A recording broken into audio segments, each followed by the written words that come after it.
Bonjour. Chers membres du jury, chers camarades, n'avons-nous jamais collé un morceau de ruban adhésif sur notre webcam? En haut de nos écrans, il nous protège des regards indiscrets. Aujourd'hui, nous savons que ce simple cache peut préserver notre intimité.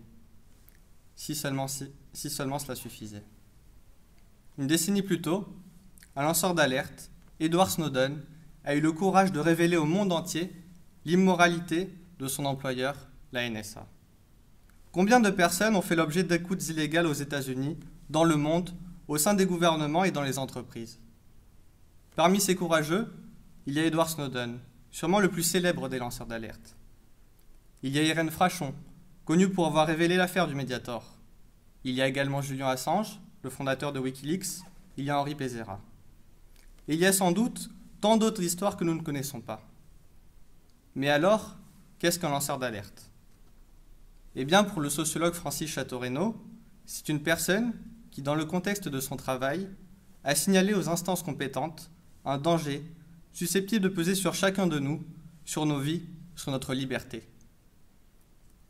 Nous connaissons tous la dangerosité naturelle de l'amiante. Cet isolant qui est aujourd'hui remplacé par des matières moins nocives. À qui le devons-nous? À nos institutions politiques? Ou sanitaires? Aux industries? Non. Nous le devons au courage d'un homme, celui d'Henri Pézéra, un chercheur passionné des années 70 qui, en découvrant des rapports accablants, consacra sa vie à ce combat. Ce n'est finalement que 26 ans plus tard que ce scandale trouve une résolution et voit Henri Pézéra enfin victorieux d'une croisade éreintante contre l'amiante.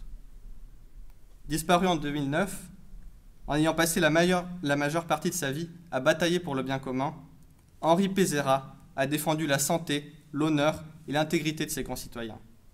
Aimer sa patrie, ses convictions, ce n'est pas si nocif. Chers membres du jury, chers camarades, c'est essentiel. Il est vital qu'un professionnel, ayant repéré une anomalie, aux conséquences publiques graves, tienne à informer l'opinion de ce qui est fait à son insu, voire en son nom. 25 ans après le procès de l'amiante, que reste-t-il de l'héroïsme de ces lanceurs d'alerte? De ceux qui, à l'encontre de leur intérêt personnel, par engagement moral, par sens du sacrifice, dénoncent les dysfonctionnements dans toutes les sphères de la société. Être lanceur d'alerte, c'est un parcours du combattant. Et certaines lois votées, dernièrement en France, fragilisent toute démarche en ce sens et remettent en cause les principes mêmes de notre responsabilité éthique. La loi sécurité globale ne porte-t-elle pas directement atteinte aux droits fondamentaux, dont la liberté d'informer et de s'informer?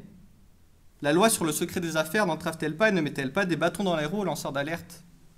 C'est pourquoi il est notre devoir de leur venir en aide. Nous avons devant nous le chantier d'une génération, le chantier de notre génération. Dans des pays libres, démocratiques, la reconnaissance, le respect de nos droits sont nécessaires pour établir la confiance. Heureusement, ils sont de plus en plus présents, ces amoureux de la liberté, ces passionnés de l'égalité. Dans l'un de ces rapports, le groupe EQS, conseiller en conformité, met même en avant le bénéfice des informateurs au sein des sociétés. D'après cette étude, le signalement des violations des règles aide souvent à éviter les sanctions, les amendes ou les atteintes à la réputation. Bientôt, les entreprises ne pourront plus se défendre avec de simples vérités mensongères. Mais il arrive un moment où, comme le dit Snowden, on parvient à la dure conclusion que sa vie à l'intérieur d'une institution est devenue incompatible avec les principes de la société à laquelle elle appartient.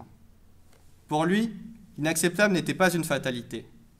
Alors qu'il connaissait une situation stable, dont beaucoup rêveraient, il a vu sa jeune vie voler en éclats dans un silence assourdissant, portant ses lunettes et un regard optimiste pour les générations à venir, pour réveiller le monde.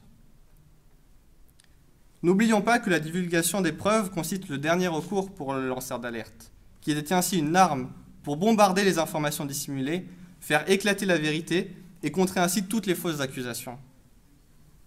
Alors, honorons Edward Snowden, honorons Henri Pézéra, honorons Irène Frachon, honorons Julian Assange et honorons tous les autres.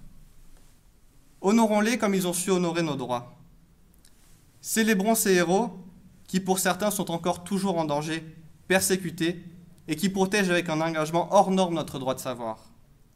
Un droit de savoir, ô combien fondamental comme le droit de vote, et aussi essentiel que la liberté d'expression, aussi vital que la possibilité d'être critique.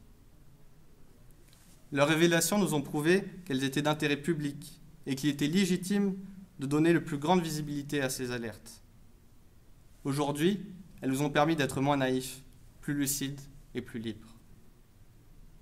Alors aujourd'hui, dans un monde démocratique, pouvons-nous encore vivre dans le mensonge et dans l'ignorance? Chers membres du jury, chers camarades, j'invite chacun d'entre nous, le professeur, l'étudiant, l'adulte, le citoyen, à défendre nos valeurs et nos convictions, partout où elles sont menacées. Je vous invite et je nous invite à croire à la portée et à la nécessité de nos actes, pour honorer celles et ceux poursuivis pour avoir défendu nos droits. Merci.